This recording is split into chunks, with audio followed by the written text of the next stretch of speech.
are watching the Blueprint Radio Show with DJ Miss Hennessy.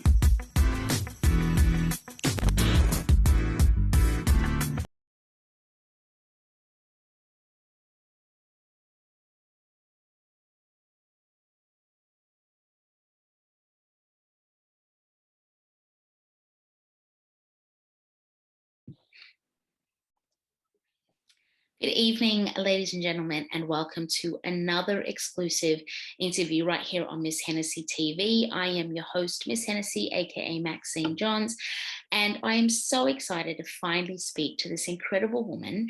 It has taken us a couple of years, but we're okay. We forgive each other. We love, lots of love, because we know we're juggling motherhood and career and just fabulosity, to be quite honest, because she is fabulous. Can I just put it out there? I'm a loudspeaker.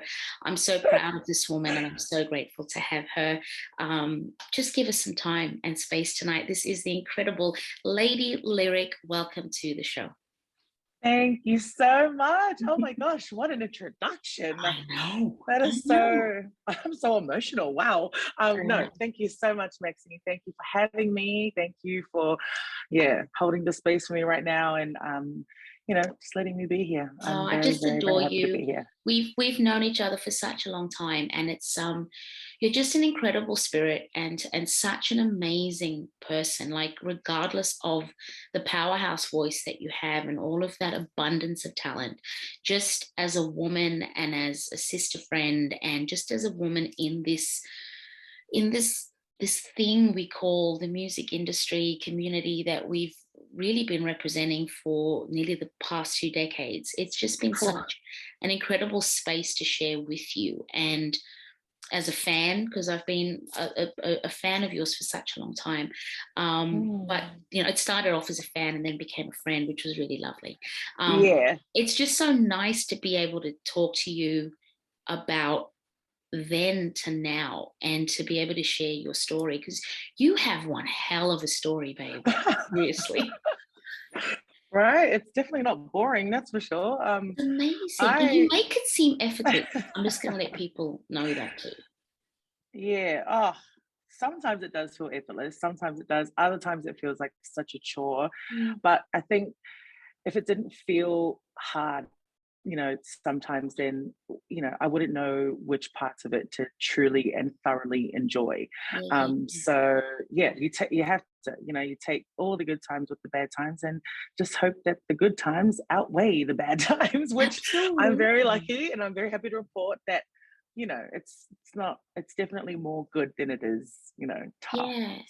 You do, for as long as I've known you, and it's going on now, maybe like probably nearly 20 years, I'd probably say, close to that. You don't look a day over 20, but you need to do black don't crack, honey, beige don't age, okay? It does not, no way. Also, this ring light is helping a lot too, so... I made my secrets. Listen, I made my kid. I was sitting in the kitchen. I turned on all the lights, and I was like, no, I'm gonna need a little extra. Just a little. So, but you look good. You've just always maintained this exuberance for as long as I've known you, and it's almost like this enviable energy that you have. And I want to talk a little bit about that as we go into, because I know that that's obviously part of your incredible culture, and obviously with your family and the love that you kind of have around you, being a mom as well, and a boy mom. Which is something we have in common. It's that's right. You would attribute a lot of that sort of energy and that exuberance to your boys, right?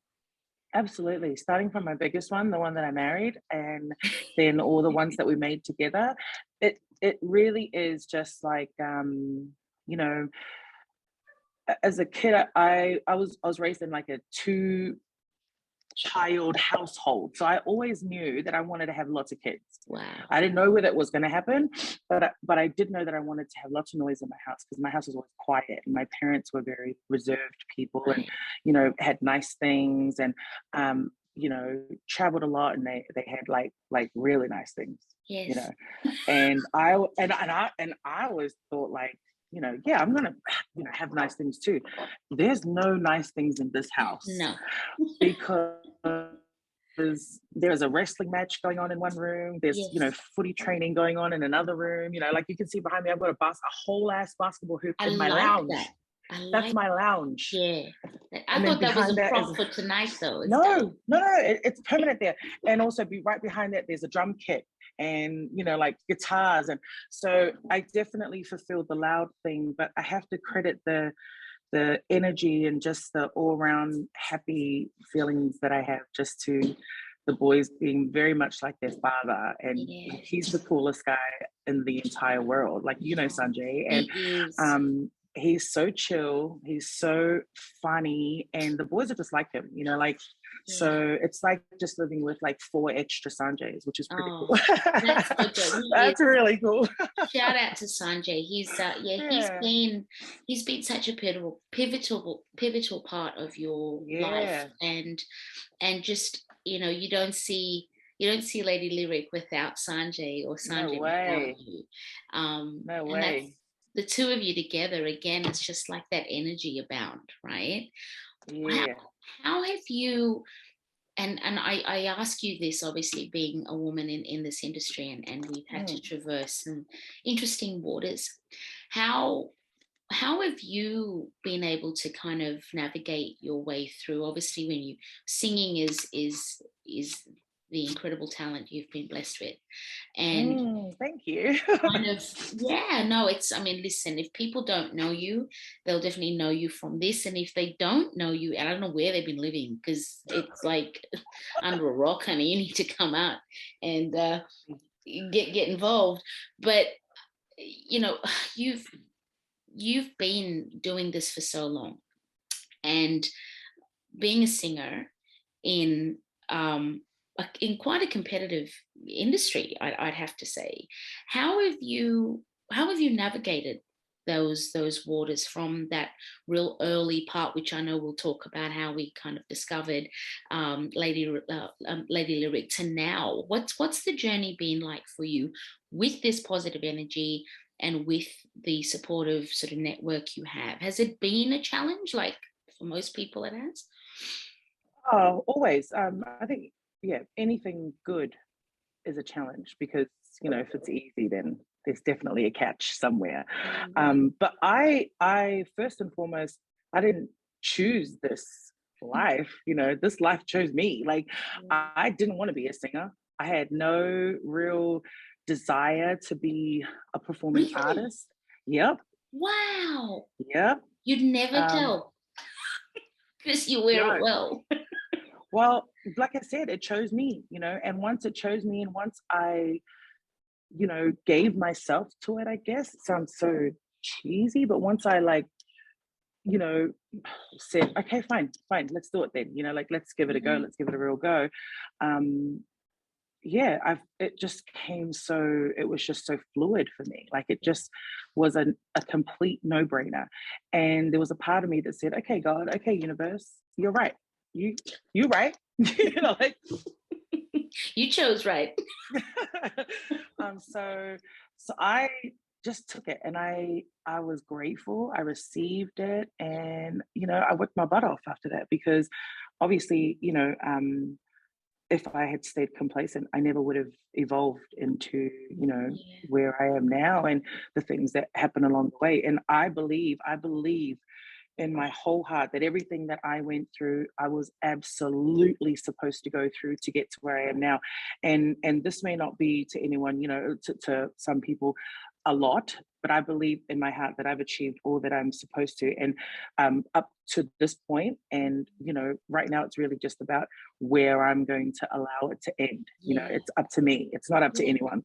I move at my own pace. I do what I want, you know, like, I do whatever I want. And my husband always goes, man, you're such a little, you just have this, like, you know, I do whatever I want. I go, yeah, I do whatever I want, because then I stay responsible, I stay accountable to myself and to myself only. And if that makes me a certain way, well, you know, it is what it is. To interject, there has to be that kind of level of ownership over relinquishing of control, right? You're not allowing anybody else to kind of drive your career. you're driving it yourself. And I think that's the zone that a lot of artists and creatives are living in now, especially post-COVID. I mean, we've all been through shit trying to come out of the murky waters of that sort of post-pandemic, I mean, none of us saw it coming, but I think now that it's been gone, I think people that are in the arts and entertainment look at what we do very differently, because we were the first industry to go when shit hit the fan, but we were the first ones they expected to come back to then re-energize and entertain. But with what backing do we have? What backing do we fall back on? So I think to be able to say I do whatever I want, and I'm when I decide it's enough, I think that's what the safest space to be moving forward. And I only just discovered that recently. Like I need to be really honest about that part, because I wasn't always this, badass. I mean, I've always kind of been badass, but like but but I think you're right. Everything that has happened in the last couple of years globally, as well as like for me personally, has really just made me say, well, you can't point your finger at anyone for where you're at. It's, you allow yourself to be, in that situation, and you allowed yourself to be, where you were stuck in that rut, and you have to kind of pull yourself out. So everything that kind of happened along the way, even before COVID, even before all of that, I really had to sort of really hit rock bottom, to know, well, hang on a second, this is not going to happen, to be able to come out of it. And then when I did come out of it, right now, I feel invincible. And that's just not as an artist, as a person. A lot of this has taught me that,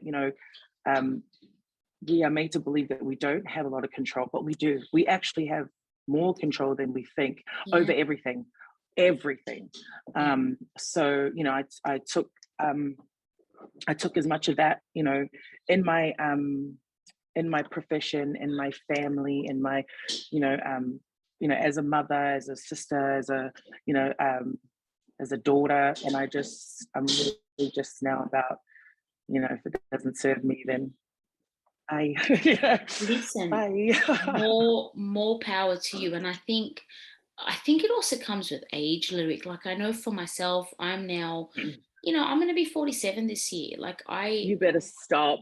No. Well, I know it might not look it here, but down below, boo boo.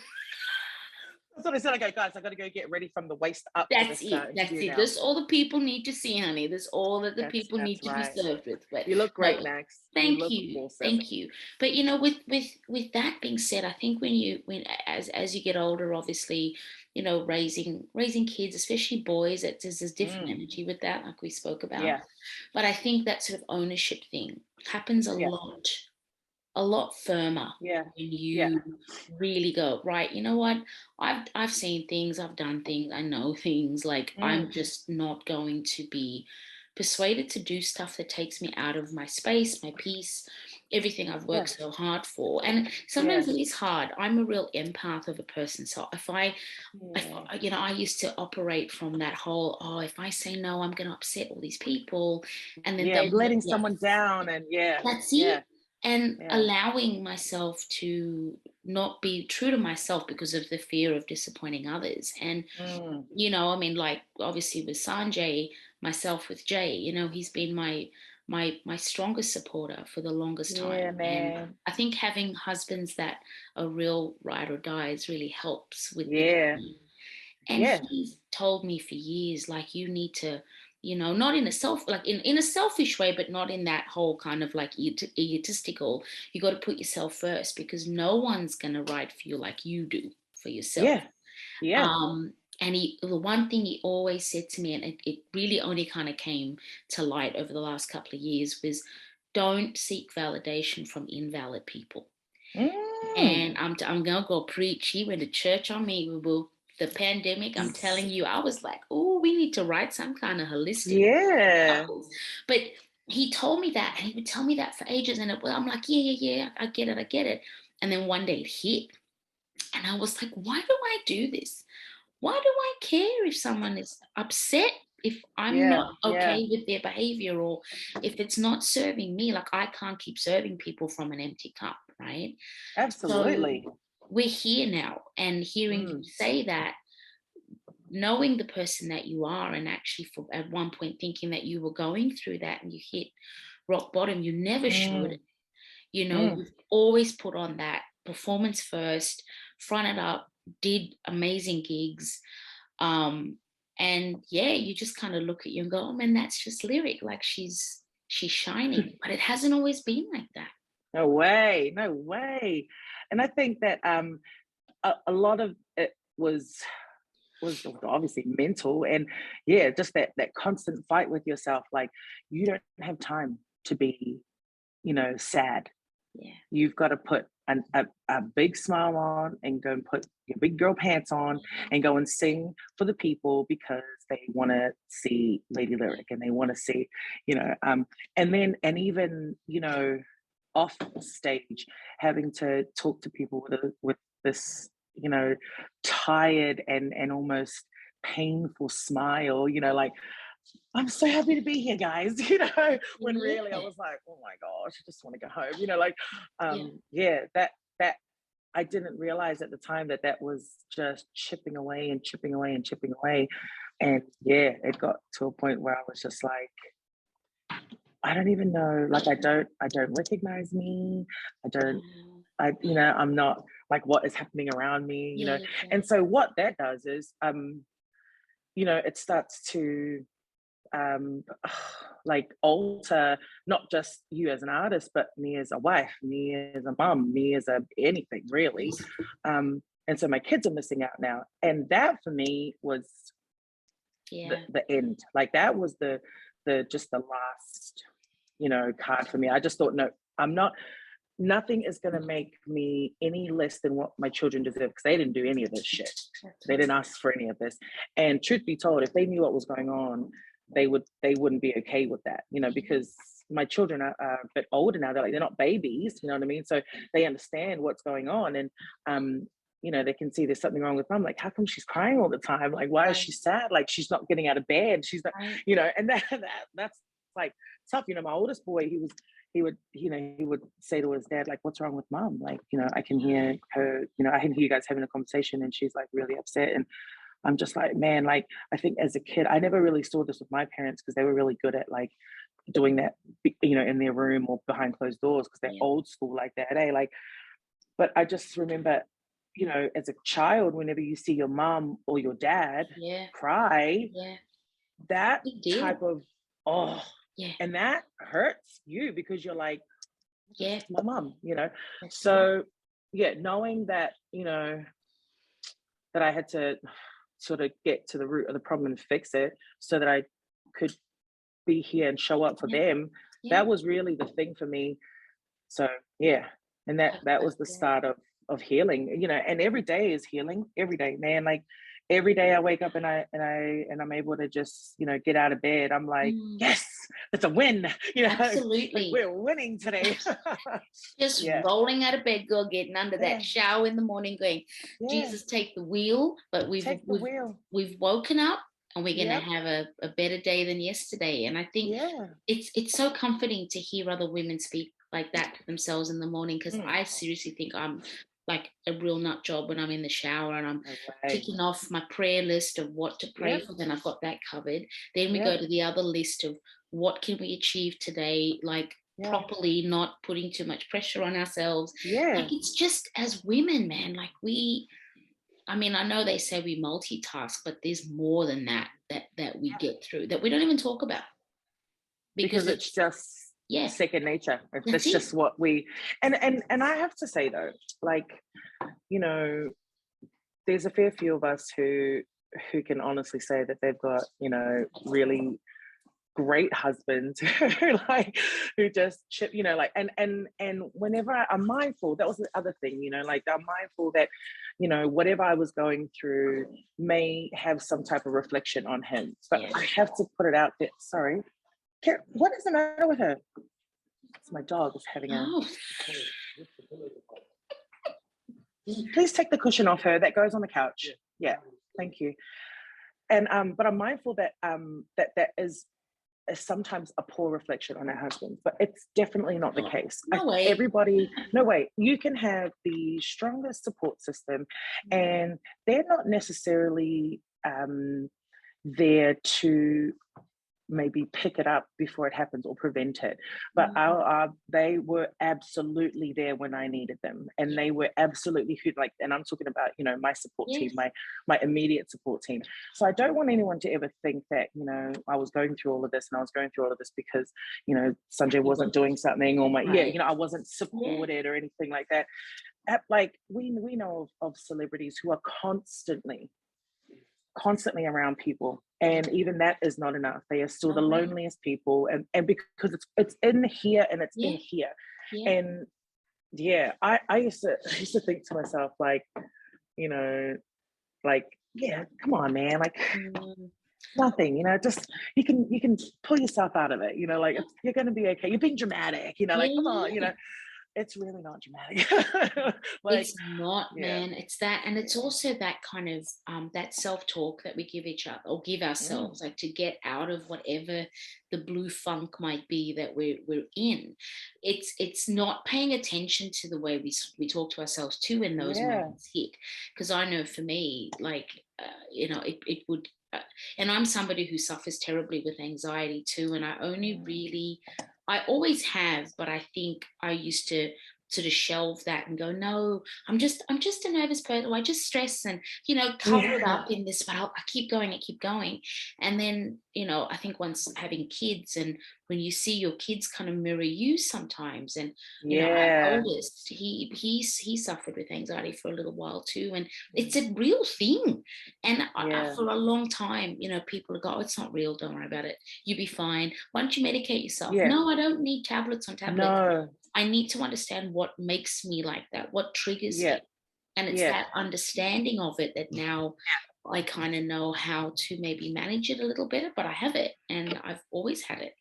And that taking on too much, and then like burning out and going, I can't get sick.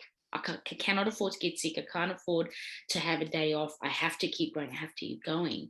The cup is empty, man. Like it's empty. And they're all like, oh, fine, I'll do it. Okay, no, just give it to me. I'll do it. It's right. It's, you know, no, that's fine. I'll do it. Yeah. Like no one else can do it because you're all crap at it. I'll do it myself. Yeah. That's it. Yeah. Totally get that. Now, it's me all the time too.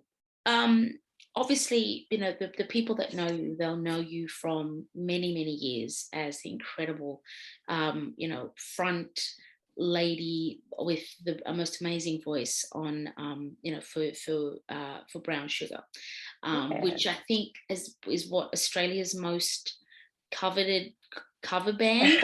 Like there's so many incredible pretty all right. Right, premier cover band that, you know, used to sort of started off doing incredible sort of, you know, like shows at like Sydney's, you know, iconic and now no longer around basement.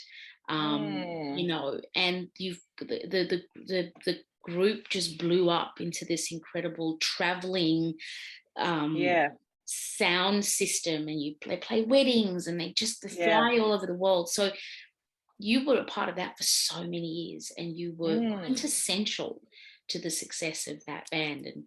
And but before that, there was also a lyric journey before. And that's kind of how we came up. That's how we found each other. That's how we found each other. So I'm very proud of that. So I want to talk a little bit about that. I remember it being a talent quest at a now closed venue again. God, Sydney, aren't you just done great stuff? I know. Urban Soul Lounge at the Collingwood Hotel. The Collingwood. Oh gosh. Right? I can't say that. Look at me. I can't say that all about like beaming, because it is such like monumental part of my, well, obviously it was the beginning of my whole career, but I can't ever skip that part out. Like it is literally just such a I love that part of my life. Yes. You know, and it was such an amazing way to meet you, And shout out to Corinne, of course, for obviously that was her night, and she had created this talent quest to seek out talent from Sydney's western suburbs to because that's what the talent is. And back then, you know, something like that, it brought kids and talented people like just yourself, like in droves. And I was very, very grateful to be on the judging panel, I think with Corinne that night. I can't remember who the other person was. Could have been Doug Williams, I think. Incredible man. I know Doug was there with a couple of great names that were there. And I just remembered you got on stage and there were two other guys with you. I don't know if they rapped. Yeah. I don't know. God love them, but I only saw you go. And it was just when you sang, I remember Corinne and I looked at each other going, what the hell just happened? This how? And the rest is history. Man. So, oh my gosh. So it was a group.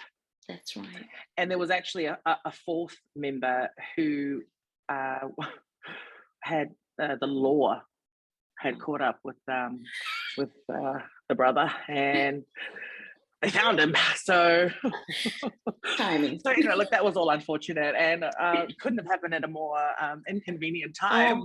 Well, just before our performance. So yeah, that was a bit crap. But look, anyway, we all decided that we were gonna, you know, continue. So, you know, we tried to have this like Black Eyed Pea vibes, you know, like the three rappers and the Fergies. That vibe. Yeah, we tried. I'm not going to lie. Look, I'll be completely honest because I don't really share this part of the story, but I think there was a bit of friction between myself and the two members that I did have on with me that night, because I think after what happened that night, which I'll get into, I think they felt like it was a little bit, oh,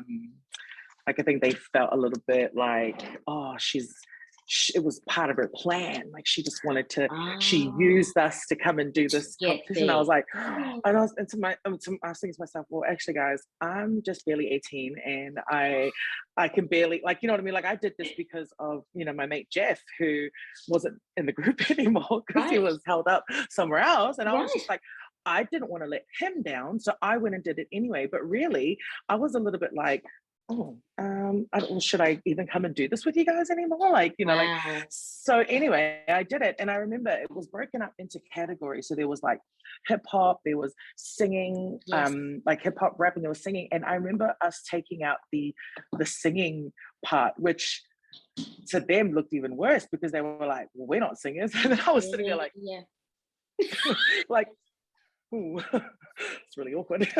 The cheese stands alone. And do you know what, Max? I don't know if you know this, but I remember Cokes. Well, she was just like, you know, we want to take you forward. Yeah, and I tried to do the right thing, and I was just like, you know, real loyal, you know, ride or die kind of sister. You know what I mean? I remember. I was just like, no, I got to go with these boys that I don't really know. And we are a group, damn it. You know, it was very like that. I was like, and thinking back now, I would literally slap the 18-year-old freaking me and just be like, what does it matter with you? Stand invalidation, like the invalid people making you feel like that. See? There we go. And then I saw also a little freaking side note that no one else knows about. About a week later after that competition, they were recorded talking smack about me because they thought that I was trying to like get more famous than them. And if only they knew how far removed. Because this is something maybe nobody else really knows about me either, but I, even to this very day, I have no desire to be famous. I have never desired to be famous. In fact, I don't want it. I will release all the music and sing all the shows, but I want to go to Woolworths and buy bread. Maxine, I want to go and, you know, take my children to the park and not be, you know, like these poor celebrities who can't scratch their bums without, you know, and I want to just do I do not and will never ever desire the fame. So when these guys were like, oh, she wants this, and I was just no guys, I just did this as a favor to my friend who's in jail. You know, and there was nothing else. I didn't come to win. I didn't come to, I just came to, anyway. So that was it. And then Coke's got me to do emceeing, which again, I was not an MC, but you know what I've learned, really just, your only actual limits are the ones that you put, on yourself. So I saw this and I thought, because, I was a young mom, I had this baby who, now I have to buy shoes for. I don't just buy shoes for myself. Now I got to buy shoes for him too. So at the time I'm like, okay, you can pay me some money to say some things into the microphone. Hell yeah. Yeah.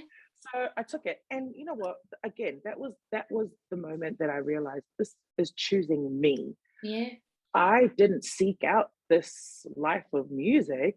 Absolutely. It literally was in front of me. And I thought, you're an idiot if you don't take this right now and just run with it. Absolutely. So I did. No. So I did. I'm so glad you did, because I do remember that conversation. Because when we had to go and deliberate over who, I was like, listen, I think she's great. I don't even know what the other two were doing. God love them. They stood up and they did their thing, but you just shone. And I remembered her going, she was like, is it bad if it's just her? And I go, I only saw her. Like, it was that kind of conversation. I don't remember who the judge was. They were like, look, this is what happens with these things. You got to choose the person. You got to break it to them clean. And then I was like, this woman's amazing. I just think it would be a travesty to say no because of the situation.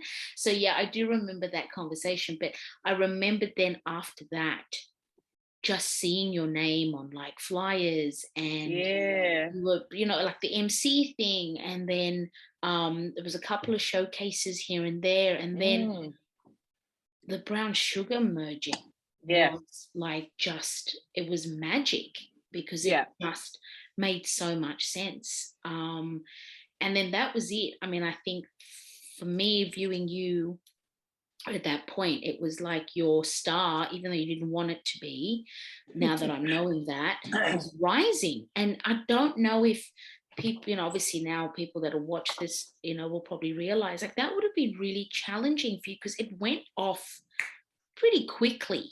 Yeah. And you guys gained such notoriety really quickly and so in demand really quickly. With every week there were performances, and it's still like that now. So sort of hearing your admission now and everything we spoke about before about it, it was a lot. And you're a mum, and then you've added to your family. I remember, I think you were pregnant at one stage but you had two pregnancies, like all of them. And you never stopped working, really. No, I didn't. And look, I don't think it was a bad thing. And even now, every time I look back and I think, was that bad? Like, was that, should I have not? I don't think so. I don't think at all. In fact, it's so deeply rooted in them, not just because of their DNA, but because of ultimately where I was hanging out when they were growing inside, because now they're all musical. They all sing, they all play instruments, and they all just have such a natural, organic love for music. And it wasn't something like, like my parents thought that I would be a lawyer, a really good lawyer, because I talk a lot, but and they made me do legal studies and do all the freaking, and go to uni and all of that stuff. And that just never came naturally to me.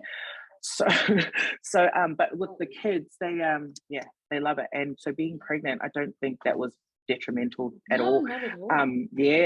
But oh man, Brown Sugar was like a rocket. Hey, like, for starters, Dennis, he like kind of admits this, but he like, when I first started with them, Corinne goes, right, she's good, right? Because if you ask Corinne will say, yeah, I found her.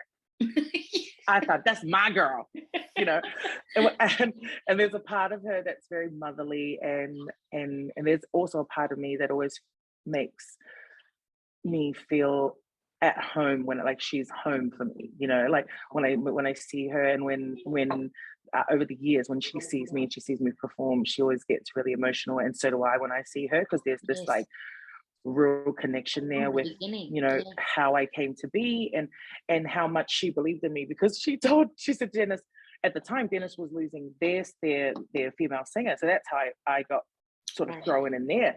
And Corinne like chucked me on stage with them at Collingwood one night, and I got up and I sang a song. I think it was Alicia Keys, you know, she does that Karma Station. I don't even know it. That's really neat. Corinne's like, go and sing it. And I was, you know, like the real stage mom, right? Go and sing the song, you know. And I was like, bro, I don't even know the song. And then I'm up there and I was like, but you the one said that you know. I was like, oh my, she hates me. So anyway, he goes to Corinne. Oh, she's all right. Yeah, okay, Dennis. Well, I always pay him out about that. Like, oh, she's all right now. Can you leave her alone now? Can she just go and live her life? No, anyway. So yeah, and a lot of people don't get that. But if you had told me that I was about to make like long life friends by being in that band, no way.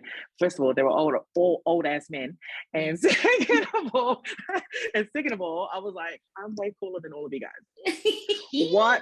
What am I gonna get by being in your old man band?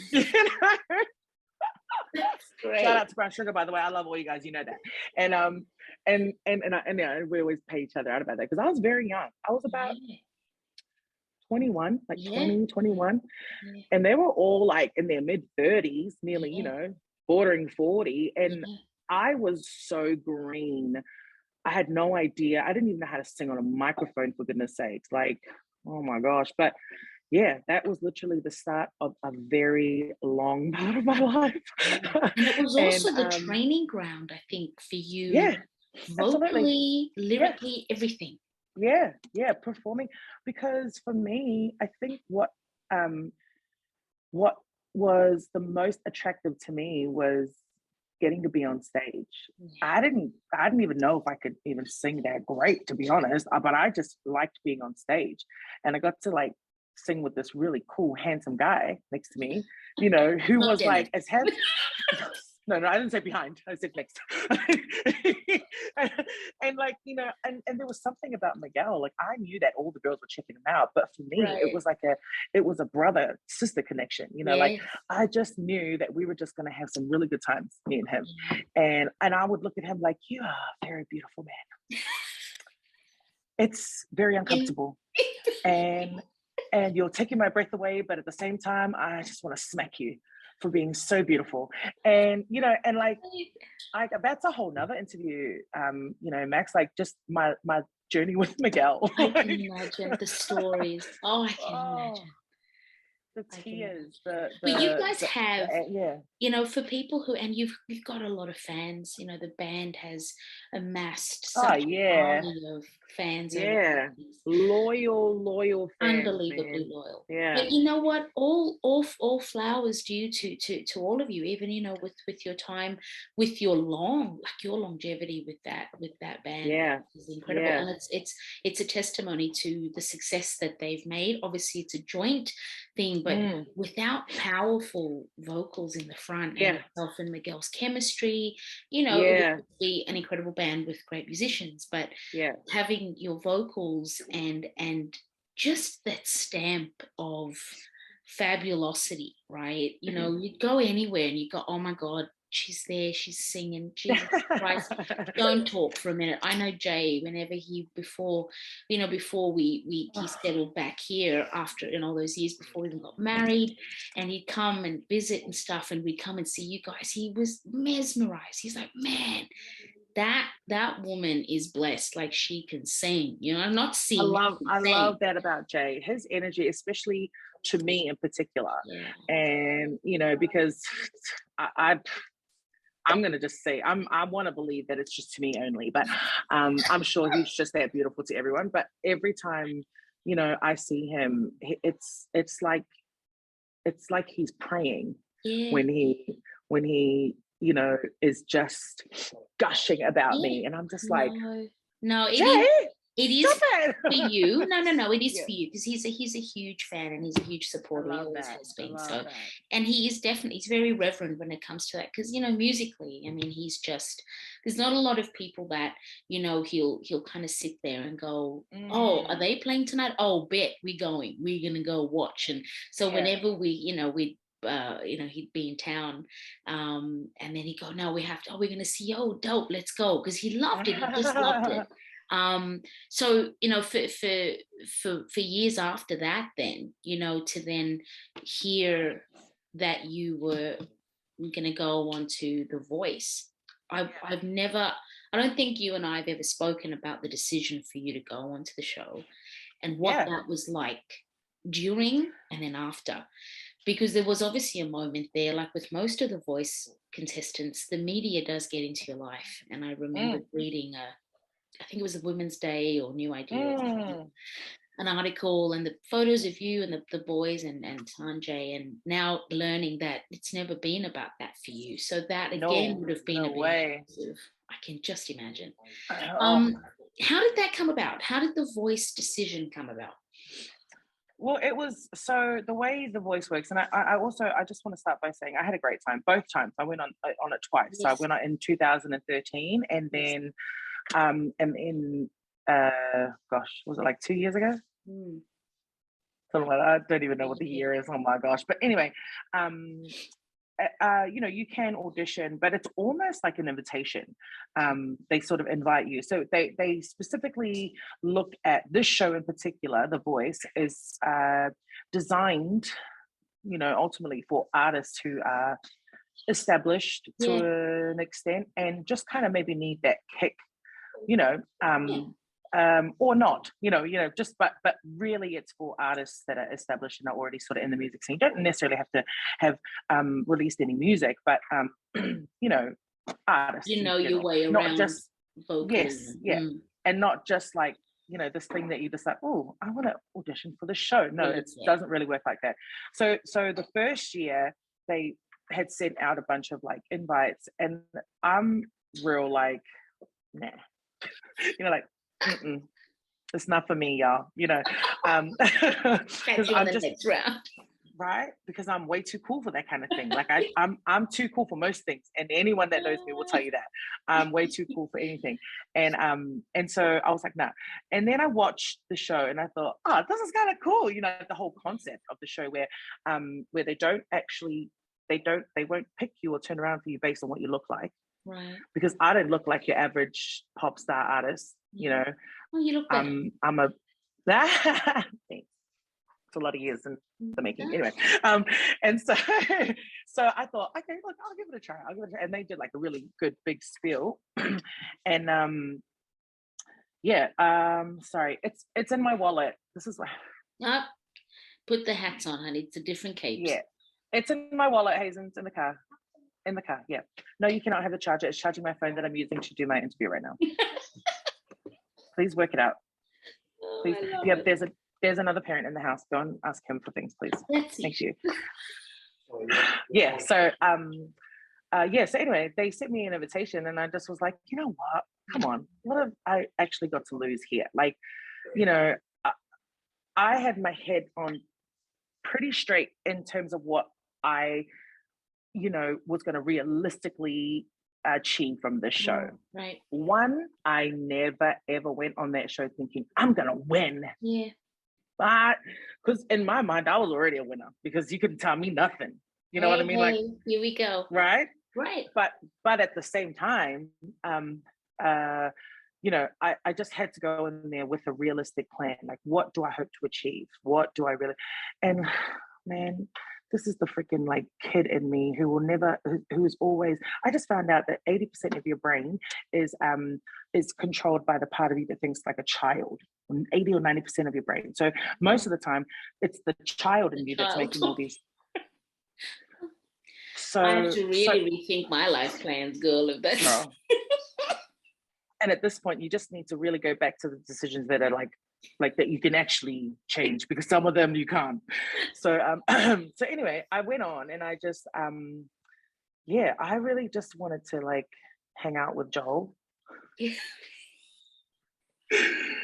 And when people ask me that, they're like, ha, ha, ha, that's so funny. And I'm like, no, it's real. That's the truth. It's the real truth. I really just wanted to go and hang out with him. And I was hoping that that we might meet like Nicole as well. Like she might. Yeah. So, but also doing the whole I think, reality TV series in your head. Exactly. And then here is the dark part about it, the part that I don't really talk about, because I think for me this was like the beginning of this like spiral of where it started before we got to the very bottom. My mum had passed away the year before I went on. And when she passed away, it wasn't necessarily dealing with my own grief. I think I tried really hard to look after my dad, because I may have lost my mom and a really big part of my life, but I still had my dad. Yeah, but he like lost his best friend.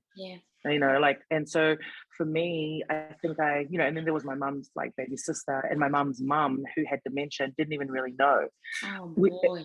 When we told her, the night we told her, I remember it was the hardest thing. Like I feel like of all the people that we had to tell. Sorry, 1 second. That's okay. Do you think that's a smart idea to do that right now? Just, yes.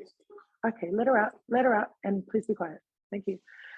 And I just remember trying to tell her that night. She had no idea what was happening. She just knew that we were all gathered at their house, at my parents' house, and we were sitting, because the way we culturally we have our loved one that's passed come to the home for about a week, and they stay with us for the week before we we do the burial and stuff like that. So my mum's in the lounge, and my grandmother had forgotten again at this point, and told her, and she got mad at everyone. So it was difficult, man. Like it was really hard it was hard to sort of process my own grief, because I was so concerned about my dad, about my mum's sister, about my grandmother. So throughout the entire funeral, that was really difficult. And and then afterwards we went on a trip she passed away in Samoa while they were on a trip, and they flew her body back home. And so they had gone, so at the time we were running my parents' business, which was a travel agency. So I was looking after it while they were on holiday, and she passed away. And the plan was they go on holiday, and then when they come back, I go on my holiday. We had booked, me and Sanjay and my little brother who was turning 18. So anyway, I was mad at her because she ruined all the plans. Bogarted your plan. But I went and I cried to my dad. I said, I don't want to go. I don't want to go to Samoa, and I don't want to leave you. We've just buried mom. I want to stay. And he was like, no, go. You have to go. You have to go. Your mom would want you to go. And that was enough for me. So we went. And it was awesome. Actually, it was the best thing we could have ever done. We literally did their entire trip, everywhere they went. And it was really cool. And I have to give myself 10 points right now, because I can't ever tell the story without crying. But I'm doing pretty good right now. You're really good. And you know what? Even if you cried more for your girlfriend, but that's a lot. Again, like, never would ever have known that that had happened at that particular point when your career was also going down a very soon to be public path. It really was. How did you deal with all of that plus that aspect? That's a lot. I smoked a lot of weed. That is, and you know what? I never ever touched any illicit drug when I was a teenager. Then I became a mum, so even more so, so young. So it never interested me. I didn't really hang out with other kids who were doing it. Especially just weed, because everything else to me was like a no go. Like anything outside of some marijuana was like, that's no. That's the line, and everything else is on that side of the line. I'm going to jail for life. But also, I just always felt like I didn't need it. I didn't need any extra stimulation. I don't even really like alcohol, to be honest. And you know, I smoked cigarettes, but anyway, that was really the honest truth, how I got through, you know, my mum passing and holding in all of my grief for as long as I did, and then having to process it. So literally, Max, throughout my entire time on The Voice, the only time I ever felt confident enough to talk to people and to be was if I was high. And so, yeah.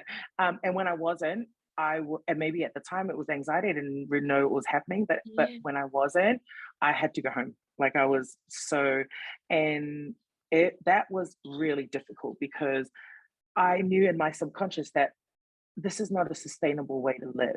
I have babies, I have, you know, I've got to move on, and I've got to, you know, plus I was getting a bit of I was getting a bit of like backlash from my other commitments, you know, and how I was now unavailable, you know, to Brown Sugar, and it was stressing out the band, because having to find, you know, someone else to cover me, not being available for gigs, also not even just not being available because I was filming or whatever, but because I was tired.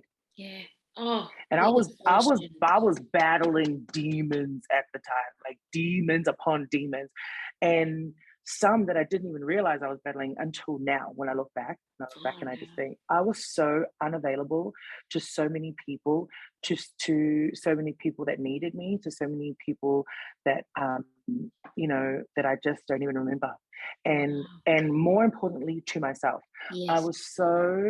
I was being so unkind to me, and I, you know, I don't regret having healed from it, because whatever it took, I feel like I'm okay now, and I can talk about it now, because you know, you can't talk about things that are still, you know, sort of pending. You know what I mean? You know what, I this is why I'm so grateful for the connection that we have, because it's the rawness, it's the truth, it's the transparency that this conversation shows. That's your strength, right? And it highlights that you've been into the bowels of some of the darkest spots. You've never shown it, okay? Maybe to those that are super, super close to you, they knew, and that's how it should be, because you don't need to show the whole world that pain. But you still went and found it in you, even though there's probably just a trickle of little essence left, and you were able to go on national television and sing your freaking heart out, because you did. The way we would scream for you on, I mean, Mike Bailey nuts, and for me it was just like, that's Mum's friend. Like, the only cool thing I could have said, well, that's Mum's friend. That's right. Just watching you, you know, sing your heart out, go, and I would sit there going, why the hell is this woman on the show? Is she better than this? Not to put it down to anything, but now that you've explained it to me, there's like an invitation type process as well, which makes more sense in a way. It's not like the blind auditions that you'd watch in the US, which were train wrecks, and then you'd see a diamond in the rough somewhere. They don't do that here in Australia as much, or make a huge deal about it. But to know that you were on there, and the song choices, and then the connection with Diana King and Shine. Oh, I know. That's my girl. Like, we're still friends to this day. We still talk to each other, and that was really amazing. Cool. Was that a bit of a light for you at that particular point of darkness? Was that a real wow? That particular song, I remember when I told Dennis I was going to put that song in the set, you know, because I get like, you know, I don't know. That's another way to say it, but I get like itchy bum, like like I get really, like if I sit in something for too long, you know, so I'm like, we need a new song, you know, like and so I remember the way to make Dennis agree to new songs is you have to make him think that it was his idea. And Dennis, if you're watching this, which you should watch this, you already know, even to this day. And so I remember telling him that, and I think he was a little bit like, I don't know. And I remember the very first time we did that song was probably at Marble Bar. It went off. And I just remember turning around and looking at this little stubborn Italian on his drums and going, "Oh dear," you know. And so when the song process for auditions is you obviously submit a bunch of songs, and then we've got to get rights and things like that, and that also has to be something that they like. Look, I don't know anybody else's experience on The Voice, and some people were really burned and hurt by the experience. I think that has a lot to do with your expectations when you go on. Oh, exactly. And I don't like to be surprised by things, so I'm very like ask a million questions, and I have a plan. I write lists, and I'm old school. I write that shit on paper. Then you know what I mean? Or a file of facts diary, zip up with the pen inside. That's my role. Yeah. Yes, ma'am. Yes, ma'am. So I was very mentally prepared, and considering what I was going through as well, I just knew what I wanted out of it. So I knew that I wanted to be authentic lyric, and there was no other song that was going to do that for me other than Shy Guy. And I just remember, just getting up there and just being like, all right, this is it. Like, you're here now, you can't like even walking onto that stage. I'm still in my mind, I'm going, can I turn around? Like, do you think they'll notice if I like leave now? But no, of course not. So I get on there and I sing it. Yeah, it was the whole experience, like about 70% of it was very hazy for me because, as I've explained, it was all that whole 2 years. So from when my mum passed in 2012, all of that year, and then all of 2013, it was pretty hazy for me, man. Like, I may have been there, but I wasn't there. I was definitely not there. And so again, this is where I have to credit my husband, because being able to come home and be in a safe space and be able to be who I really was, and didn't realize that was who I really was at the time. I never felt unheard or unseen or unloved.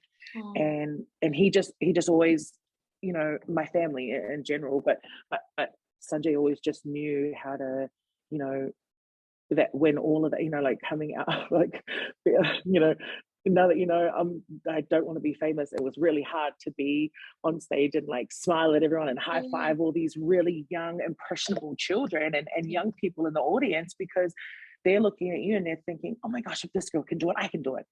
And I'm such a massive, I want someone to look at me and think they can do something because I'm doing it. So, there was still a small part of me that was conscious enough to be like, pull yourself together, bitch. There are people that are really important people looking at you. And, but being able to come home and just be absolutely 1000% vulnerable, cry my freaking eyes out, and then put my eyebrows back on and back on. It's a gift, just hearing you say that. We really are blessed that you can do that and come home to a safe space, because if it's such a not everyone gets to do that. Not everyone, and that's when it is really tough, and when we sadly we lose people because they didn't have that they didn't have that support and that love, and they felt like there was nothing else for them. So I just think and I don't ever want to think that way, but I'm grateful, because it could have been really worse. I could have, it could have been really worse. And so, because I thought to myself, like, my mom was such a massive part of my life. And I remember she was really sick. And so even though we knew that our days were numbered with her, it's still not easy to hear that she had actually passed. And so she was really sick, and we weren't strangers in the hospital. In fact, I'm pretty sure the nurses would all have a meeting and be like, no, you take her. No, you take her. Every time they saw us coming. No, I'm serious. She was horrible in there. And and I used to always think, you are the most horrible patient. And I was really pregnant at the time too. I was super, super pregnant with one of them. I forget. One of the no, there's Whoever, so, he's got so life, and I gave him yeah, life, and that's he's all here. that. I think that's the one that was asking for the charger. Anyway, he was just like, I was really pregnant, and my mom was doing dialysis 3 times a week, and she would not have dialysis on Saturday and Sunday. But what was happening was, come Sunday night, she was becoming really ill, Right. and just barely making it to Monday. So I was in there. So like, man, I remember I gave birth while she was in the hospital. She was in the hospital, and I was in there every day, just hanging out with her, So she was very, like, she was a very like girly, so she had to have like new, 90s, and I would be hauling my big old booty all the way up to Big W to get, your highness and and she'd be like, oh, I need a face cream. I'm like, I got you one. She goes, no, I need the other one. Oh, bless. Oh. Yeah, I know. So I was, and you know what, I when my mom passed away, I was sad, but I knew that I did everything that I humanly possibly could for her. And I know that she knew that. And so there was a part of me that was just like, it was just the end of our run. And I couldn't stand her being in all that pain anymore. And she actually passed away in her most favorite place in the entire world, which was in the islands, her island home. And so I was so happy for her to have done that, and I was happy for her to just finally be resting just from all the pain. It's so it's and I say this to, and the way you're talking now, it's I can hear the weight and the pain in your voice, and it's making me think about my dad. My dad passed in 2019, and it's it's hard to even say that in the initial stages. People would, and I never ever used the word dead. I'd always go, he's passed on, because he's not. Me too. He's just passed on. But hearing you talk about that connection with your mum, and your universe is forever shifted and altered when a parent passes, regardless if you had a good relationship with that parent or not so good one. It changes the course of your life. And hearing that, and I can sense that still in you, and it's been so many years since that. It's almost as if it just happened when we talk about it, but again, there comes that, did we do enough? Well, were we enough, when they were alive, and then when they've passed, you remember them, but did they know we love them enough? Did we show them enough? Like, that conversation, I don't think that ever stops. No, it really doesn't. And so I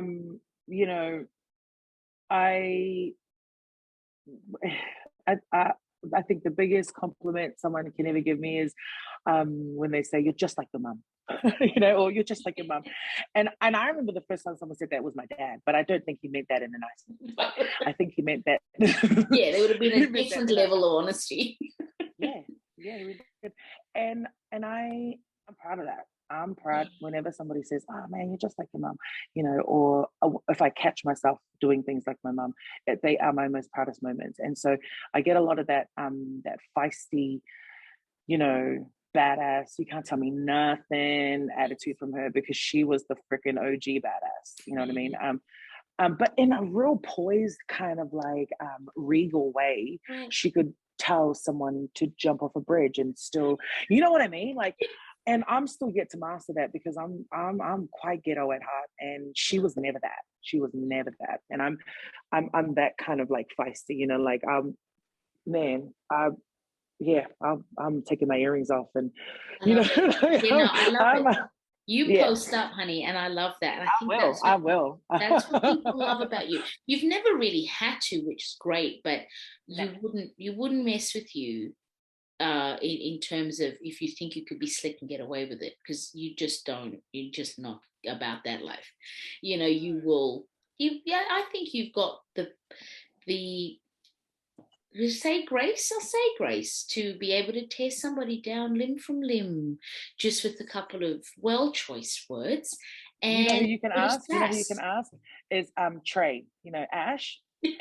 We did this one gig one time, and the DJ was a girl, and her boyfriend was like her security, and this thing went down, and she got angry at Ash. Then the boyfriend punched Ash. No. But it was her fault. It was her fault. And then Ash came over and told us, right? Left the DJ booth, which just kind of like came and told us. And everybody got up to go and fight the boyfriend. But I was like, well, I'm not going to fight him. I'm going to go snatch that bitch. So I walked up to the DJ box and I said to her, come with me. We're going outside. I'm beating you up in the car park. And she was like, what? She was like, what? I was like, well, I'm not going to beat you up in the middle of someone's wedding. We're going to the car park. Yes. And Trey was like, whenever Trey tells that story, there's a part of me that's like, well, hang on a second. Who are we telling? Just be careful who we're telling. I don't want people to think that. Tell the people our secrets. And I'll take that because you don't always have to be, like, I definitely don't go looking for a fight. I would rather not. I don't like the confrontation, but I'm also I don't know. I can't just sit when something isn't right. I feel you. No, there's no. Why should we? Why should we? Yeah, it doesn't even have to be about me. I will never sit at a table or in a room where people are talking about somebody that I know or that I love and that I care about. I don't care. I don't care what I miss out on. I don't care what that means for me in terms of reputation or potential work or potential relationships. It like that's the kind of thing that will make me lose my shit. We can't sit at a table where disrespect is being served, and I can't do that. Or someone else. Yeah, I'm the same. And even sometimes Jay always goes, I'm concerned about your Sanjay's the same. Your mouth sometimes, and I go, yeah, well then don't be loose-lipped around me because we're gonna have problems. I'm very much the same, and it's not that we choose to, but sometimes those situations it's just not right. It's not nice. That speaks more about you than it does about the person you're talking about, and I don't like that. Absolutely. I really don't like that about people. And if that makes me a big mouth freaking whatever, then so be it. So be it, boo boo. So listen, we've covered a lot, and I would love to just touch on where you're at now, what you're working on. Obviously, your kids are a huge part of the musical journey that created. But what is it that Lady Lyric is working on now? What's the future hold, and musically, where are you with everything creatively? Yeah, well, I basically after years and years of being in Brown Sugar, it got a bit too much for me vocally. And, a lot of people don't realize this, but your voice is directly connected to your emotions. And if things aren't right up here, then it's never going to manifest, and no matter how much sleep, no matter how much vocal rest, no matter how much tea and honey and all of that freaking that, you might be sipping on, if you're not okay in here and in here, nothing's ever gonna. So I spent probably about a good year figuring out whether or not I was gonna sing again, and that wasn't even the question. I think I had decided that music was the end, like that was the end of music for me. But what made me come back was the realization, well, what else you finna do? If you're not going to sing, or what are you going to do? Because you actually didn't give yourself any other option, meaning you don't have any other qualifications, you don't know how to do anything else, you probably won't do anything else. And so then I was like, fine. So I took a good year off, and I just walked away. There was a bit that went on, but basically Dennis and I just had to agree that this was not good for me right now. And well, if you ask him, he'll probably tell you that he didn't agree, but it is what it is. And more than anything, I think I wouldn't be as okay with where I am musically if I also wasn't okay as okay as I am with Brown Sugar and with Dennis in particular, personally. We have such a connection and such a love for each other that's outside of music. If our relationship wasn't, going to be okay, I don't think I would be where I am anywhere, because that was so important to me. And, people, I'm sure people sort of made their own assumptions like, oh my gosh, she's on Brown Sugar. Nothing happened. I just had to, it was too much for me. Yeah. And it was time for the next thing on TV. Yeah. So, but in saying that, where I'm at now, I really just do what I want. Yeah. No, no joke. I just do what I want.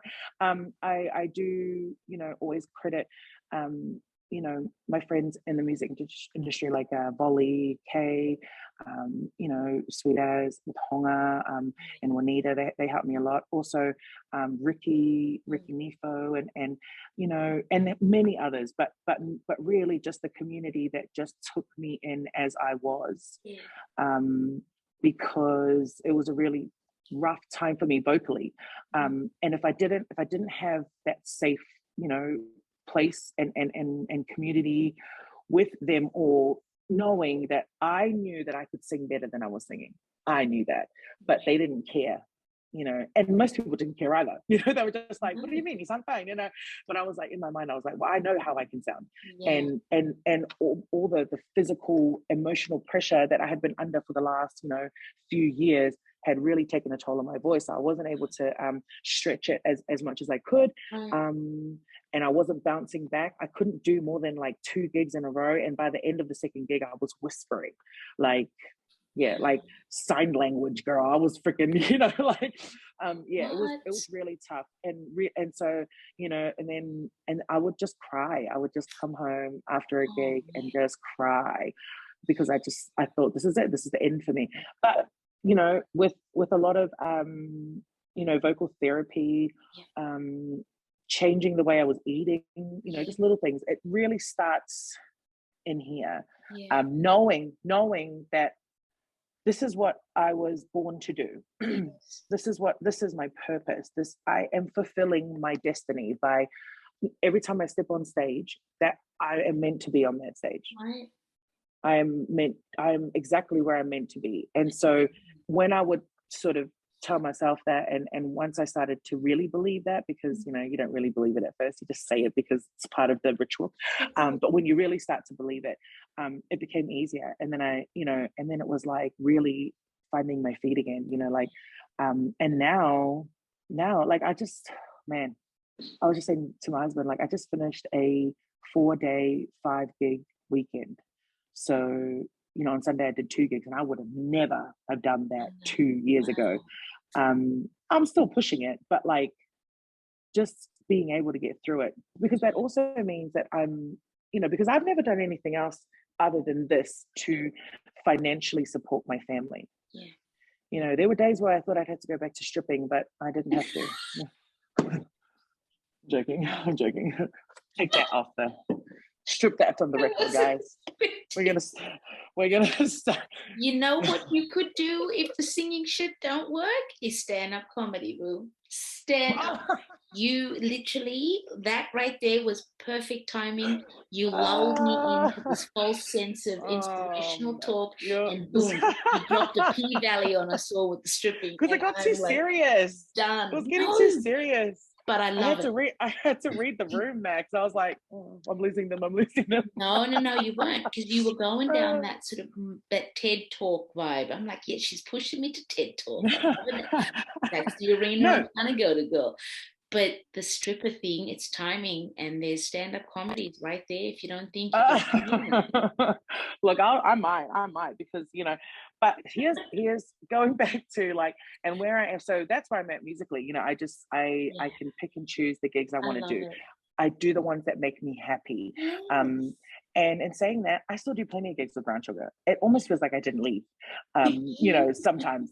And then I have to put distance between us, because then I'm like, guys, it's starting to feel a little bit. Don't get attached now. Yeah. And, you know, Johnny's always, Uncle Johnny's always making little, you know, side comments like, oh, I guess you're back. And I'm like, oh, I guess you're wrong. You know? You know, and he's always like, come on, doesn't it feel? And I go, no, you don't want me to tell you how it feels. That's it. I love it. Yeah. Yes. And so, look, what the pandemic taught me a lot of things, but it mostly taught me that, like I said before, you know, you feel the most empowered when you take control of the things that you have, you know, control over. So I took my children out of school, and they are 100% homeschooled by me. But for 2 reasons. That's amazing, Lyric. That's huge. It's massive. That's a whole other conversation. It's massive because it's massive, but I don't think it's massive. I don't look at it like it was this huge thing. But every time I tell someone, that's the reaction I get. Because I think, you know what, if and listen, you're telling a pre-service teacher, because I'm studying to be a teacher now. So I'm sitting, I'm currently in the bowels of my own hell, girl, trying to be a mature age student doing a teaching degree and I love it. I love it. And raising children and this, but you know, we do what we do.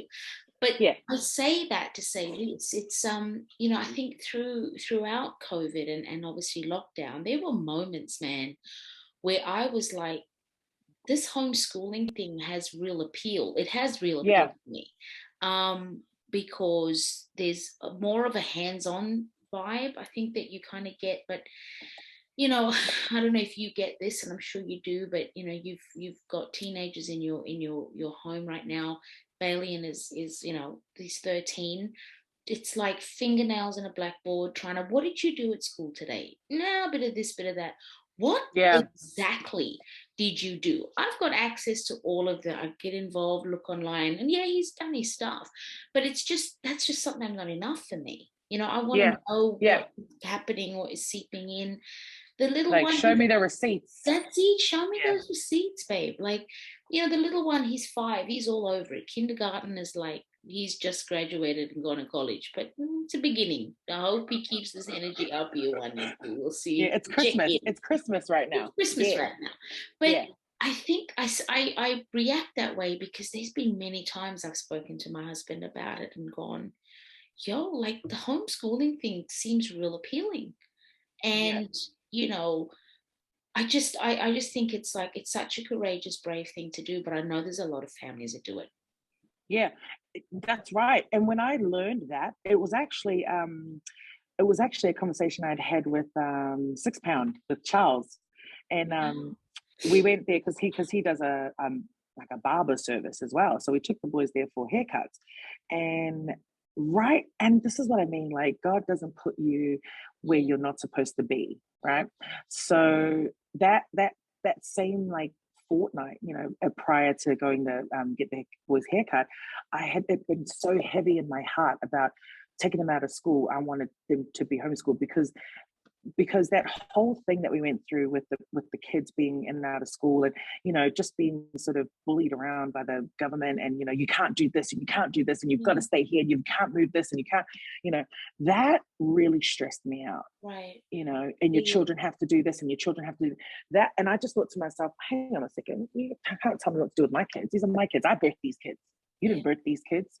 And I'm responsible for these kids. Yeah. So that when I knew that, you know, I looked into it, I had like, and you could do it, you know, and I used to think that it was for children who had special needs, or, you know, you had to super qualify somehow, you know, go through extensive applications. It really wasn't. I mean, look, the application is pretty full on, but there were no prerequisites. You didn't have to, you know, you didn't have to be a certain, you know, weight group, or, you know what I mean? Like, or color or anything, you know, anyone could. And then we went and got the haircuts, and then he told me, yeah, my children have been homeschooled for the last 3 years. And I said, say less. I said, say absolutely less, my brother. Tell me, give me all the, you know, the tips and tricks and advice that you have. And you know, he told me, look into it, do your absolute research, because that's what they want to know. They want to know if this is something that you really want to do, that will really benefit your children. And let me tell you, my children are all musicians, whether I want them to be or not. They are all going to be musicians.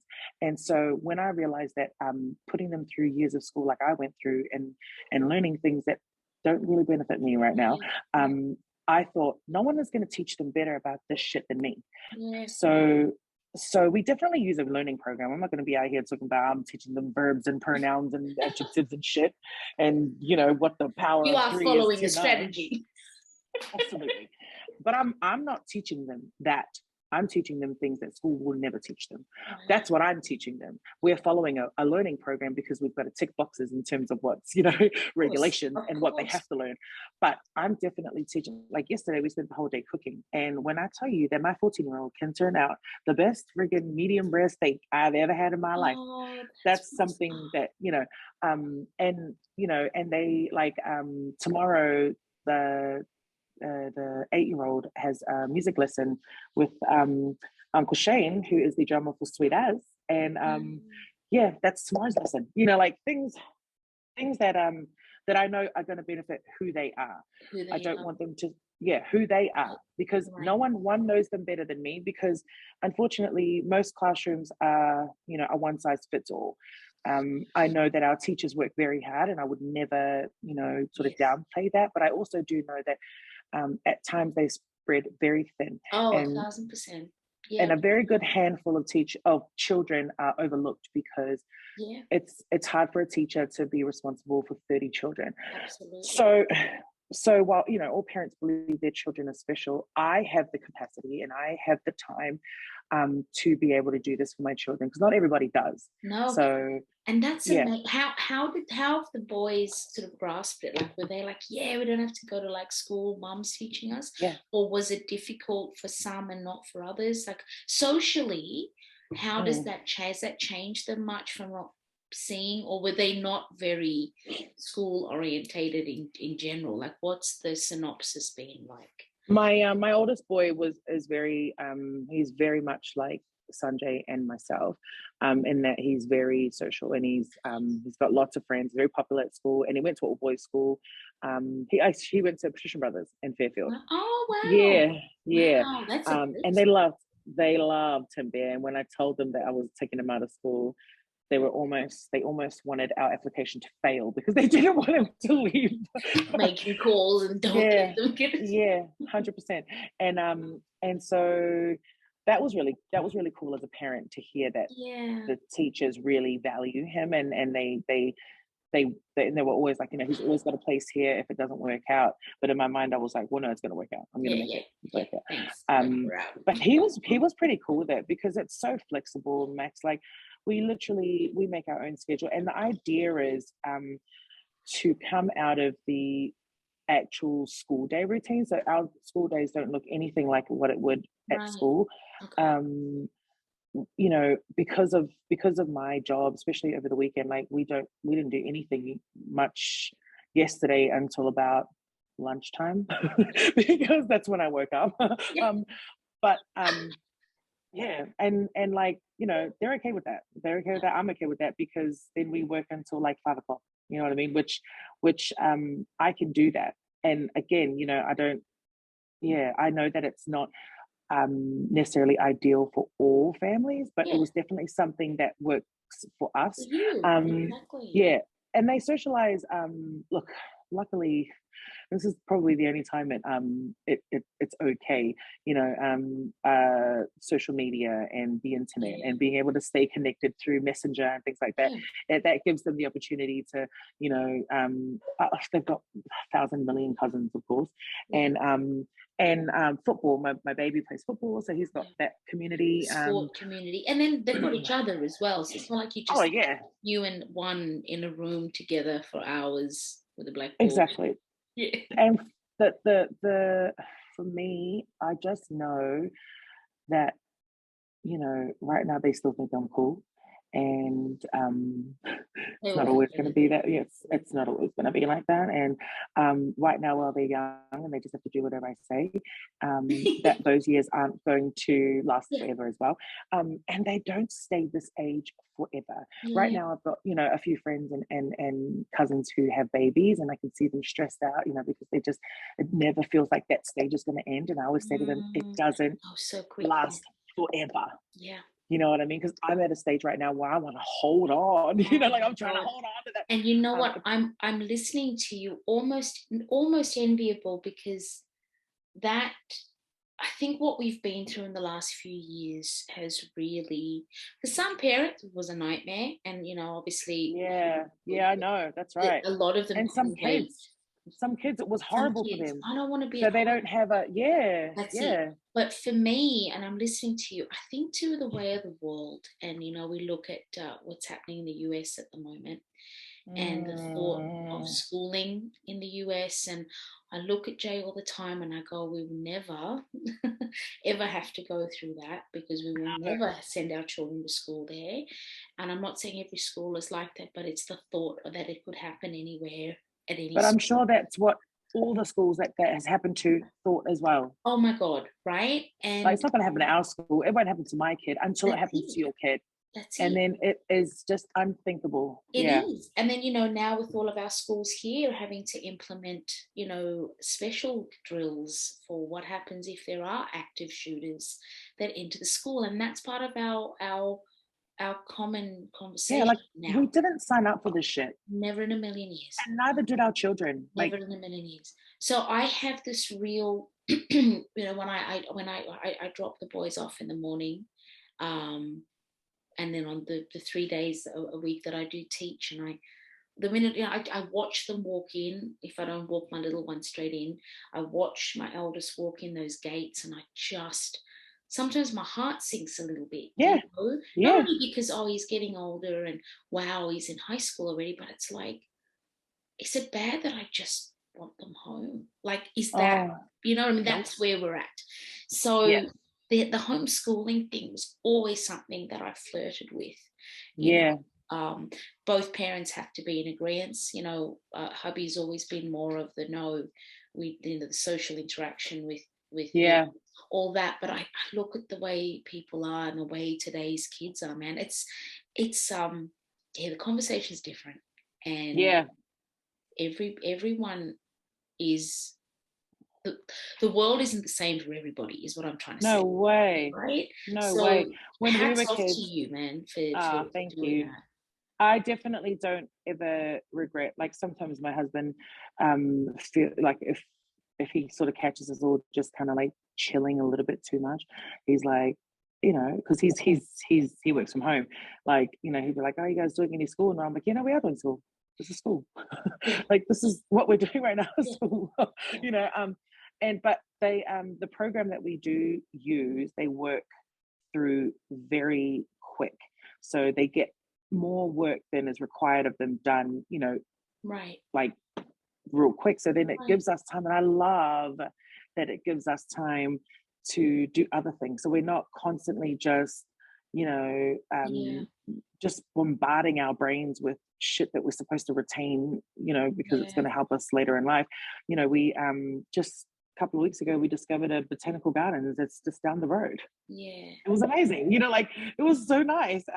And we don't have to sort of fight with the traffic of, other schools, and, it's hard. Like we can take our family vacations whenever we want because we don't have to wait for school holidays. And we can, and then you're not also dealing with, and I'm not sure if your boys have, so like with that sort of schoolyard bullying bullshit and all of that. Yeah, my middle child did, and I nearly burnt the school down because, because that's the kind of mum that I am. So, I feel you. Listen, I look at my eldest, and he's he's traversing through some stuff like that right now, and his dad and I are constantly ready, waiting in the car park with the motor running to make it look like an accident. Where's your mum? Hey, where's your mum? Yeah, I'm a little bit like that. Yeah. Come over and say it to my face. Yeah, that's right. I feel you.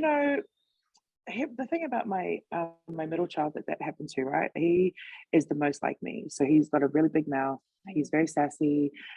He will never back down to anyone.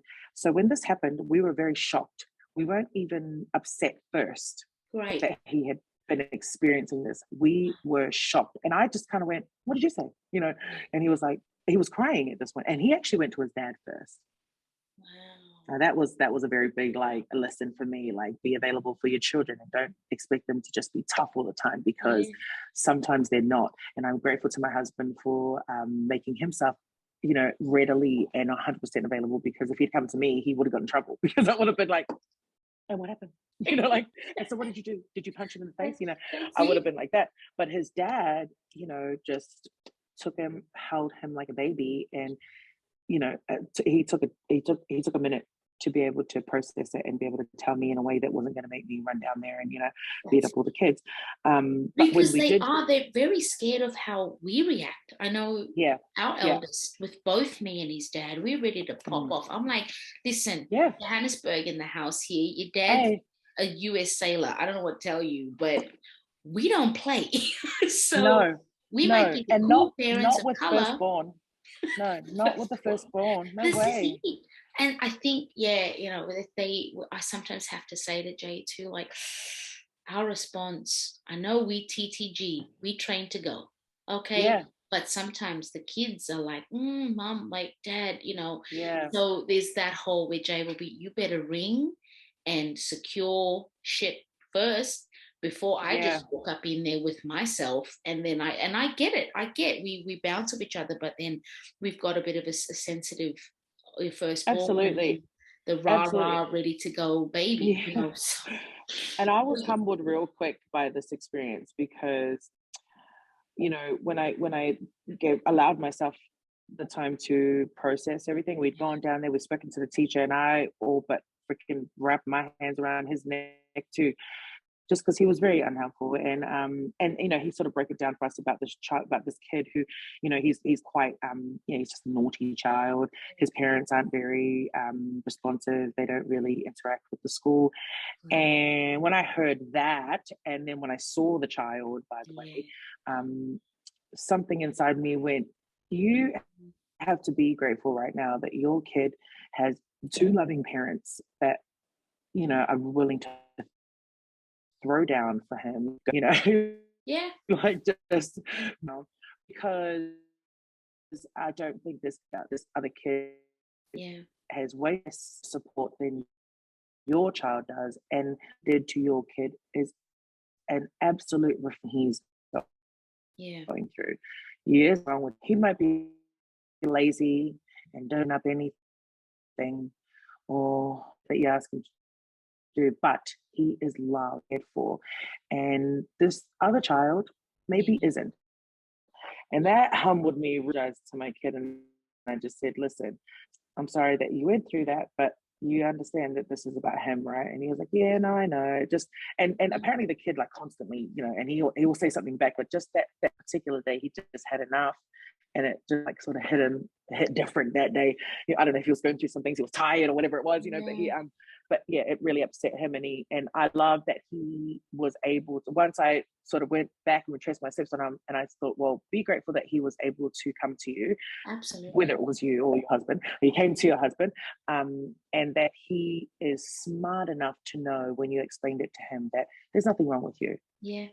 There's absolutely nothing wrong with you, that this kid is just going through some things, and we just have to help a child like this because that's all we can do. That's the only way to move on and process and heal from stuff like this is to just help him out. And it's so hard to not let emotion and the emotion of a mom, to overrule. And I mean, I was bullied mercilessly through my early years at high school. I was an immigrant to this country, and I was bullied, like really, it stayed with me. It has stayed with me for life. So I always said, when I have kids, how am I to protect them from that? And so now, it's having to explain to your kid that not every child deserves their time or their friendship, but that doesn't mean you have to be nasty to that person. You just know that those people are not your people, and that's what I tell both my kids. And I've often said too, hurt people, and we don't have a I absolutely believe that. Children. Choose kindness, and if they don't respond to kindness, walk away. Because unless they're coming and they put their hands on you, then whatever the consequences are, boo boo, I don't know what to tell you, because we don't play that. But my boys they always operate from the heart, so it hurts more. I love that. Yeah. But I love that. They have that kind of nature, and you can see it in their eyes, like the eyes don't lie, So when I see pictures of them, and I know like Bailey, and he's a baller, and I love that because I'm a freaking if I think that was the only other thing that I would have done, I had dreams of the WNBA, Max. Yeah. Oh, you would have killed it, boo.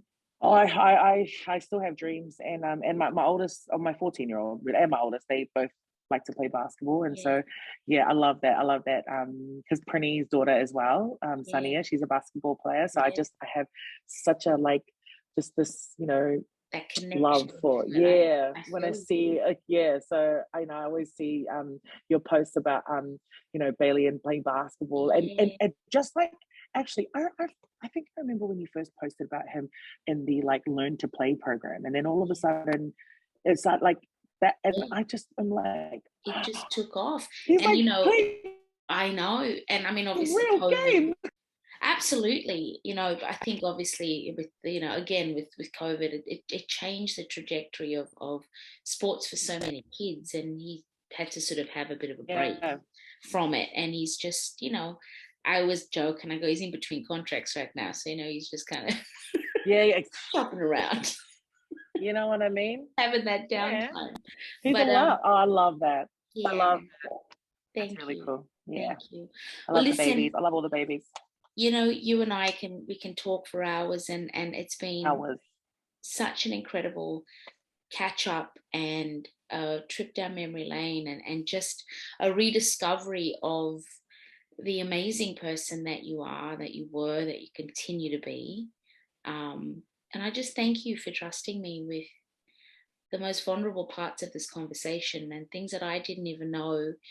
And I wouldn't have known because, even though we're girls, we haven't always seen each other, and our lives have taken such different paths, but we're always there in the back cheering and rooting for each other. Yeah, Love. yeah, yeah. Um, so I'm really grateful that we've come back together on this platform, and that you've shared your story, because I know that you have a lot of people that love you and that Oh just man. love what you've given us in terms of your voice and your presence and your humor and your family and all of the good stuff. And you're just amazing, babe. You really are.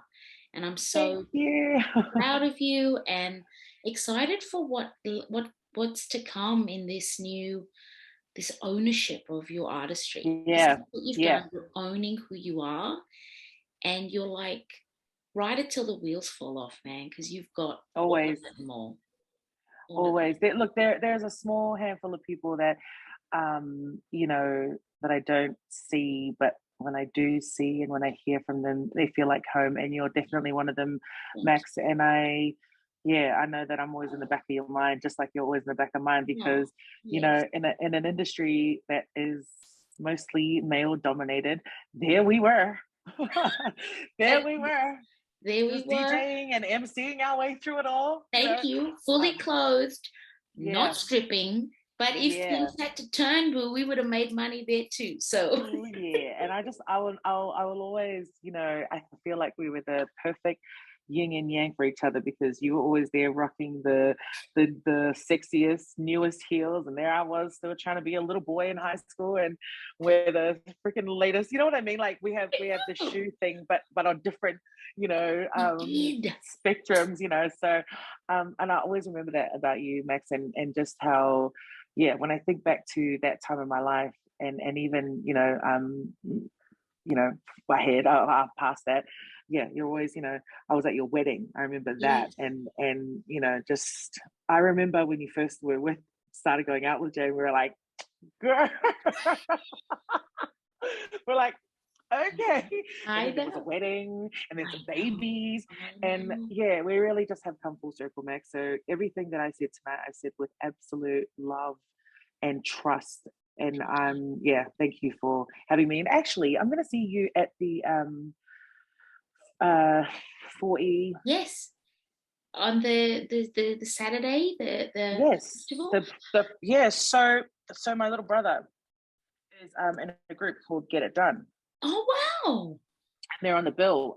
So actually, that's one of my new ventures right now. Your girl's a manager, Hey boo, that's and what's up. so Sandra and I are managing them, and they are my absolute pride and joy right Oh, now. that's I am amazing. so excited about them. They work hard. They have great music, and yeah, I was so honored to be asked to manage them, and if I can shed a bit of light on the industry for them and help them out, then Yes.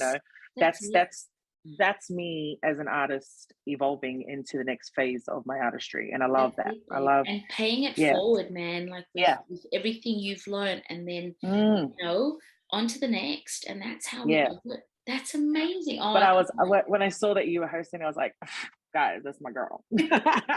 That's my girl on there. And, you know, like Queso Rise on there, Trey's on there. And I'm like, oh my gosh, these are all my girls. That's it. Yeah, that's the So, crew. yeah, so I'm That's pretty so psyched that they dope. get to be a part of that, and I get to come and, you know, like be like, oh, hey friend, you know.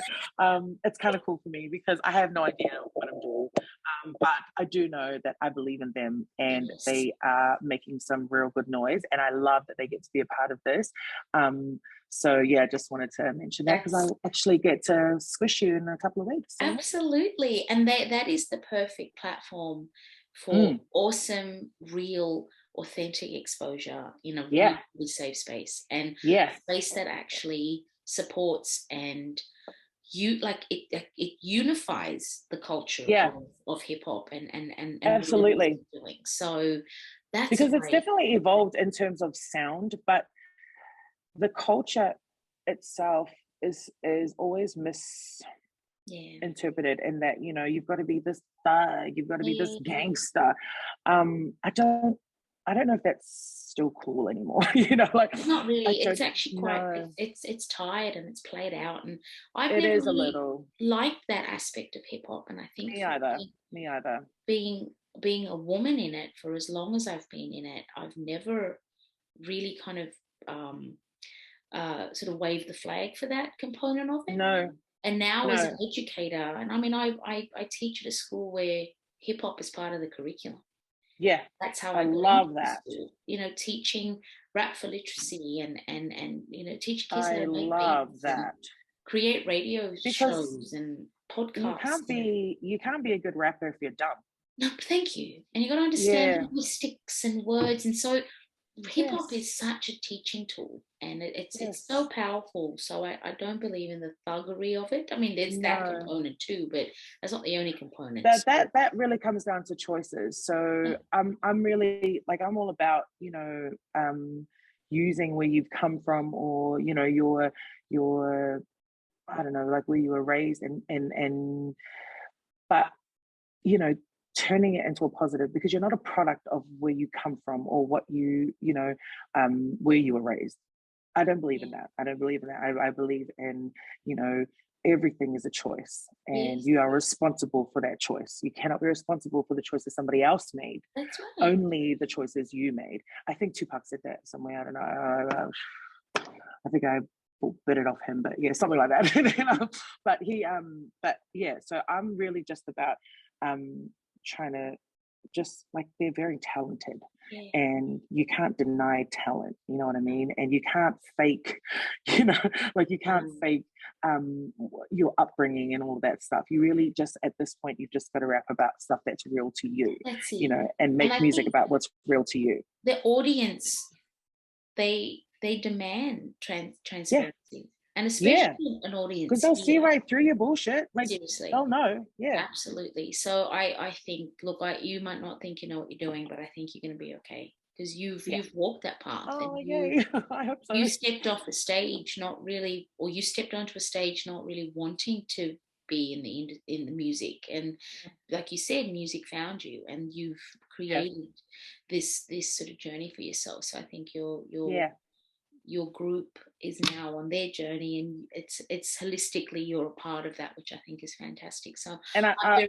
think, but I also think that people don't realize that it's more than just about the music. You know, hip hop, and you know, it's a culture, and you are a freaking massive, like, you know, like, testament to that, because I mean, I don't imagine you've released any you know, diss tracks or anything in the past, and you know what I mean. But yeah, you're so you're so influential in the, you know, Australian hip hop scene, and I love that, because it's more than just about, you know, music. It's more than just about rap tracks and you know, things like that. So I appreciate that, and I love that you never have stopped. You've never stopped, and you've always been such a great ambassador, and you still found the time to seek out this old gal. Listen, you know what, one thing you will say about me, and I guess it's just maybe it's, you know, the old sort of hip hop romantic in me, but I never forget where I started from, and I never forget the real ones that I started around. And, you know, we've all been through some things, and I might not be an artist, or you know, I can dance, but not on a professional level, because I'm sure there'd be some different dollar bills that would have been thrown at that point. You know, she's packing.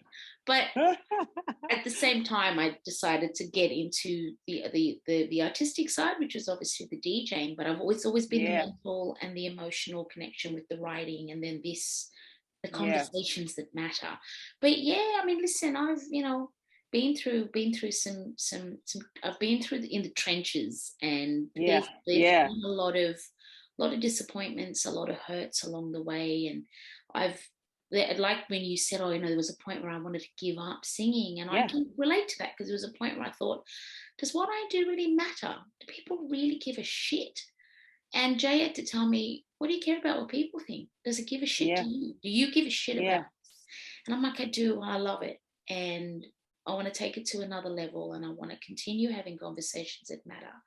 Even if doors are closed in my face, even if I'm not as cool as I used to be, whatever it is, I think I'm pretty all right. And you're damn freaking amazing. And you know, I don't know, you know, who this might resonate with, but it's definitely helped, you know, in my healing as well, which is a daily thing. Yeah. You know, healing is a daily thing, whether you feel fully healed from something that's traumatized you. You know, there are things that you didn't even realize that you needed healing from. And so doing this, and you know, providing this platform and you know, this space to be able to talk about, you know, stuff is really helpful. That's so thank you. Dope. Thank you, man. That makes me so happy to know that. And just, you know what, thank you for sharing. And I'm really excited for the next phase and the next chapter. And, you know, we will we'll always, you know, be here and watching from the wings, but just really grateful to be in this time and space with you as well. So thanks, Max. Thank you so much. DJ Miss Hennessy, always just, Thank you, my love. Much love to you. All right, you too, Max. Thanks, Doc.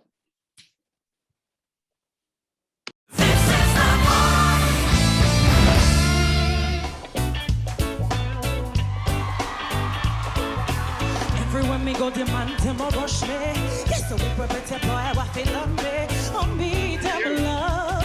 Oh yes, on me, them love. Sure them know me sweet and me sexy. Come on. Me say me ever ready. On me, them love. Oh yes, on me, them love. But I don't want somebody who's love everybody. You shot me.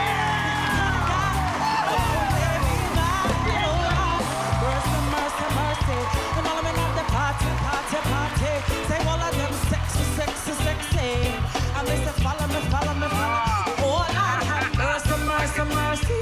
But none of them no bore me.